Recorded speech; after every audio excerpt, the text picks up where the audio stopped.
Good morning, mellowvania nation. I am happy to see you again. I am here with just a little bit of free time.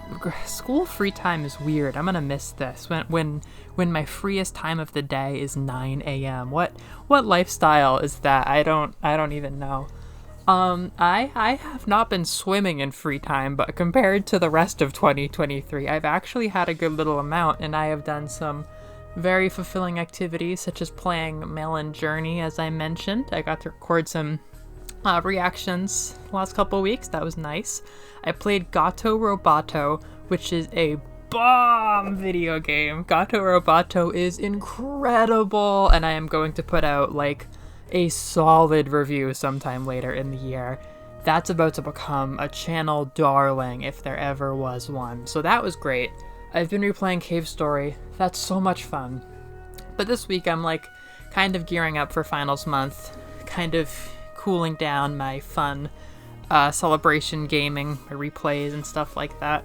But I've just had a hankering for some Metroid, and I gave in. I played some Metroid today, and I have to share some feelings after what is about to be my fifth replay, getting really close to cleaning off my fifth replay of Metroid Dread.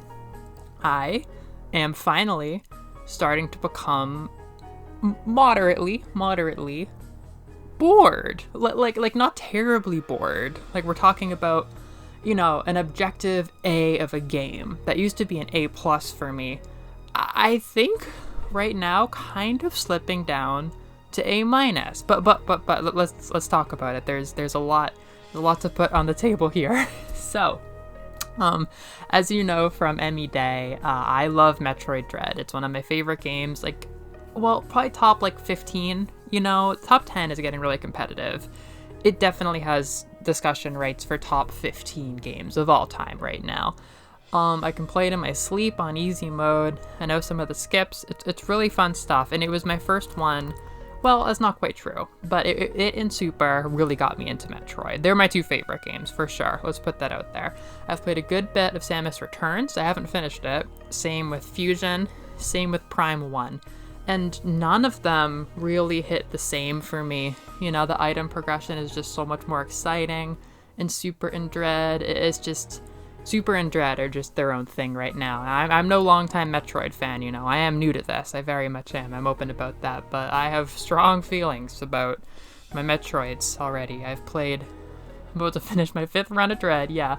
And I've done I did one life-changing run of Super before I even did Dread. And then I've done 3 or 4 half runs of Super. I haven't finished a run of Super. And today, I thought, I think I am going to give some real conscious effort back to Super, because that has been second fiddle for well over a year now, a year and a half, pretty much since Dread came out. I just don't play it quite as much anymore. And I am going to give it some time because, oh my god, Dread's music is just becoming a drag. It's pretty much universally the one criticism people have of it, but so basically let's get some context here. I love everything about Dread. I think the item progression is just world class. It's very linear, but it's just so satisfying. The items are fun and creative and satisfying. The game feel is out of this world. It just feels incredible to control Samus. The progression is pretty satisfying. The Emmy fights, I think, are pretty juicy and fun, although I was getting pissed at the purple one today. I'm finally oh, I get it now. I really am starting to get it, why people hate those last Emmys. But I still like them. The bosses are incredible. I literally just finished my favorite sequence of the game, which is why I'm making this video. I just did the run from coming back from Alan all the way to getting the furnace boss in, spoilers, in Cold Catarus. Yeah. The Cold Catarus boss. That boss might be my favorite boss of any video game. I'm thinking about that later today. I made some time to think about video game bosses because I have been saying for ages that I love that boss, and I have not gotten tired of that boss. I think that boss is thrilling, and I can't really think of any other bosses that I look forward to as much as that. Which isn't to say that the sub bosses aren't pretty fun. you know, Emmy exterminations are pretty fun, and the final boss is pretty fun. So there's so much good in this game. But what's starting to drag is the minute-to-minute gameplay. I was just thinking about backtracking or like doing Shine Spark puzzles, and I was like, I don't really want to do those right now. Like, oh, that music is just so uninspiring to backtrack to. It's like, it's just like, it's not cool, it's not exciting, it's just this very, I don't know. Obviously, it was one of my first Metroidvanias. I didn't really care that much about game music back then. I was only starting to care about game music, and I still couldn't for the life of me really tell you what good atmospheric music is meant to sound like. That's like a whole new world for me. But after playing Gato Roboto, I think I get it a lot more, because that music was very like ambient, I guess, atmospheric. It wasn't very like melodically driven or in your face. But it did a great job of making me feel like success after I beat a world, or like, you know, just kind of chill sometimes or kind of creeped out sometimes. It was like, I remember really appreciating it and consciously thinking, funny enough, from like the silly cat game, like, oh, I think this is what people are talking about when they talk about like atmospheric music.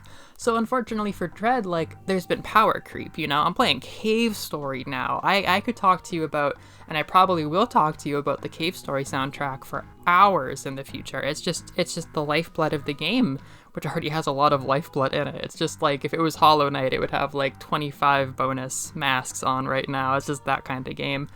So I play all these games. Melon Journey has like a lo-fi soundtrack, which is pretty low-key, but it is constantly adding so much to the game. And Dread is just, it's just sinking for me. It's just becoming less fun to go through these areas I've done a million times, which are satisfying to do as pure gameplay, but they just don't pull me in. They don't immerse me. And to make it worse, to nail the nail on the coffin, I was rewatching my randomizer diary video last night of Axiom Verge. Go check it out if you haven't. And I was like, man, this game pulls me in. This music is so nice. These visuals just do it for me. It was just really fun to watch after not having played Axiom Verge in a long time. And I haven't played Metroid Dread since Emmy Day. I played the entire game, and I just wasn't, I took a bit of a break from Metroidvanias for the winter. I replayed my big 3 Kirbys. I kind of got back in touch with my core, and I've only recently been coming back to them. And yeah, Dread is just not, it's an A- for me now. It's starting to really feel like an A-, which is an incredible thing to be. But it's really opening up a spot for playing other Metroid games. Because, like, I've seen things to like in all the Metroid games I've played. But in terms of, like, you know, a game to replay 6 times, or, you know, to replay 3 times in a year, I think I gotta give some love to Super. Even if I skip straight to randomizers, like, I think I gotta give some love to it. And this is all just so funny to me. This is just so funny. Because Animal Crossing and Splatoon fans have been having hard times. They have had really high highs on the Switch, but also these are players who expect to play their New Leafs for like 9 years. I know, I play my New Leaf still. It's really fun stuff. So when New Horizons came out, there was talk about like, is this game gonna last me for the next 10 years of my life, or at least till the next game comes out? And you had people being like, oh my god, it's 9 months, and I feel like I want to stop Animal Crossing. This is terrible. This is so much shorter than Animal Crossing's lifespan should be. Now you've got Splatoon players who never stopped playing since 2 came out, probably, or had like an incredible 4-year stint before they stopped playing 2. And a lot of them are like, it's only been 6 months, but has it even been 6 months since September? I'm just gonna pretend it has been. They might be like, it's only been like 5 months, but I'm kind of getting tired of 3. And then I'm over here like, God, guys, I can't even bring myself to tell you this, but it's been a year and 7 months or whatever. I can't do winter month math. It's been a year and a half, and I'm starting to get a little bit tired of my Metroid game that the angry God of War creator guy told me was like a pussy-ass video game that wouldn't satisfy me like a real game would for any longer than like 7 hours. They're like, this shit ain't worth anything. I wouldn't pay $15 for a game that only lasts 11 hours. That's nonsense. And I'm like, guys, I'm a little disturbed. Metroid Dread, I think, is only gonna last me for like the next 9 years of my life. It's a very nice problem to have.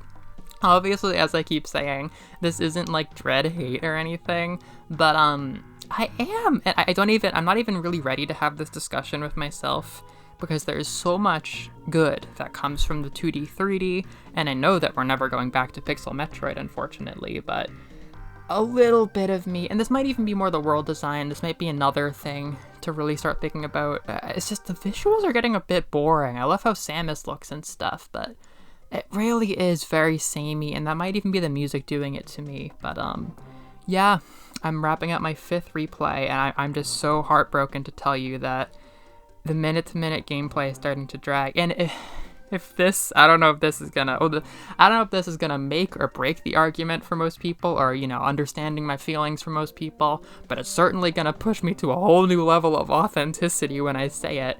But Skyward Sword, I've only just been recently breaching the topic on this channel. Skyward Sword has become my most replayable Zelda game. Clown noises, Mimi air horns, whatever you want to say. It is gaining so hard. It's about to become my most played, and it has the momentum to go way beyond that, and I just don't see this changing for at least a little while. And I've been playing that game since before Dread, and I know, a lot of people are probably freaking out when they hear that right now, but the minute-to-minute gameplay only gets better for me. And the minute-to-minute gameplay is pretty great for Dread in terms of action, similar to Skyward Sword if you're into it. And if you practice, not like grinding in the training room, but like if you've played it a lot, the motion controls get a lot easier. They get more natural. I know that might be hard to believe, but it's true.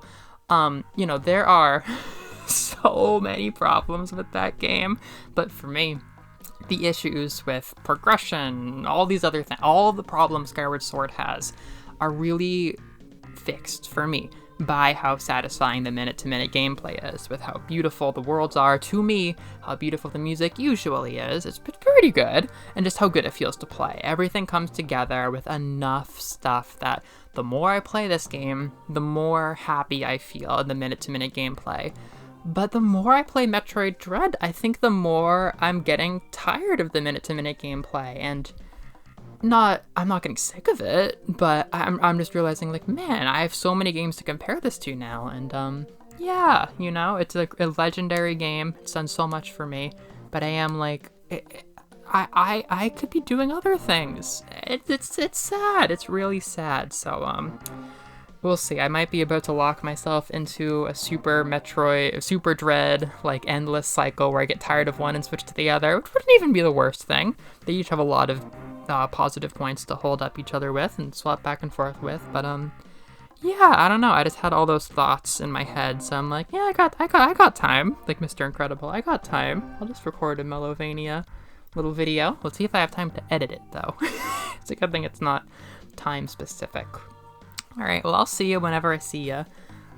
Things are moving along on the top 10 project. I am very close. I'm very likely to get it done by my hope of getting it done before June. So hold me to it. Look forward to it. I promise it's happening.